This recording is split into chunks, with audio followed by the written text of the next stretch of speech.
বোঝা যাচ্ছে আল্লাহর নবী যে কোরআনের আলোয় জাহিলি সমাজকে আলোকিত করেছিলেন, শান্তি এনেছিলেন। আমরা শুধুমাত্র কোরআনকে ব্যক্তি জীবনের জন্য রেখে দিয়েছি।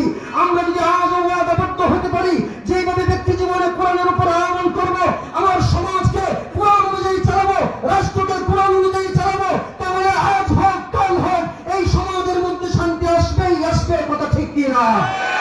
আমরা স্পষ্ট ভাষায় বলতে চাই, বানিয়াচং এলাকা, আলেমুল আমার এলাকা, আজকে আমাদের মধ্যে উপস্থিত রয়েছেন সারা বাংলাদেশের তরুণদের আইডল মুফতি রেজাউল করিম আবরার হাফিজাহুল্লাহ। ওনাকে সামনে রেখে বলতে চাই, আর যদি সামনে আমাদের উলামায়ে কেরাম সবসময় এই কথাটা বলতাম, আমি গত বছর এটা বলেছিলাম যে হুজুর আপনাদেরকে তো আমরা এগিয়ে দিতে চাই, কোরআনের সমাজকে নির্মাণ করতে চাই, কোরআনের রাষ্ট্র বানাতে চাই, রাসূলের তরিকা অনুযায়ী রাষ্ট্র তো চালাতে চাই, কিন্তু আপনারা হুজুররাই এখন না, তাইলে আমরা কিভাবে আপনাদেরকে এগিয়ে দিব? সেই সময় আর নাই। আলহামদুলিল্লাহ চেষ্টা করতে করতে আমার ভাই এখানে রয়েছেন, আল্লাহ তাআলা অনেক যোগ্যতা দিয়েছেন, তাদের মেহনতের বদৌলতে, মুরব্বীদের আন্তরিকতার কারণে সারা বাংলাদেশের উলামায়ে কেরাম ঐক্যবদ্ধ হয়ে যাচ্ছেন। আল্লামা মামুনুল হক থেকে নিয়ে পীর সাহেব চরমুনাই পর্যন্ত সারা দেশের উলামায়ে কেরাম ঐক্যবদ্ধ হয়ে গিয়েছেন। আমরা খুশি না বেজার?